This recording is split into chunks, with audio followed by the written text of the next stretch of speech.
अस्सलाम वालेकुम, मेरा नाम है doctor Mohsin. I am a consultant neurosurgeon और रिसेंटली मैंने प्रीमियम मेडिकल कम्प्लेक्स को ज्वाइन किया है। यहाँ पर हम लोग पेशेंट जो आते हैं और जो सबसे ज़्यादा हमारी फील्ड के हैं वो सर दर्द के, मोहरों के मसाइल, कमर दर्द, शर्टिका और बच्चों के जैसे कंजेनिटल प्रॉब्लम्स होते हैं वो रिपोर्ट होते हैं। और मेरा एक ही मोटो और स्लोगन है कि जो भी पेशेंट आए उसको पहले उसकी मर्ज़ की अवेयरनेस दी जाए।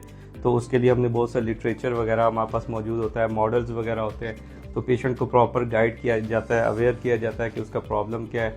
और प्रॉपर एक ही छत के नीचे सारे टेस्ट भी मौजूद हैं। यहाँ पे सीटी स्कैन और बाकी जितने टेस्ट हैं वो न्यूरो के रिलेटेड यहाँ पे मौजूद हैं। तो हम इसी एक छत के नीचे सभी तशखीस भी करते हैं और इलाज के लिए एक हाईली इक्विप्ड ऑपरेशन थिएटर भी है और स्टाफ भी बहुत ज़्यादा कोऑपरेटिव और ऑर्गेनाइज्ड इक्विप्ड है।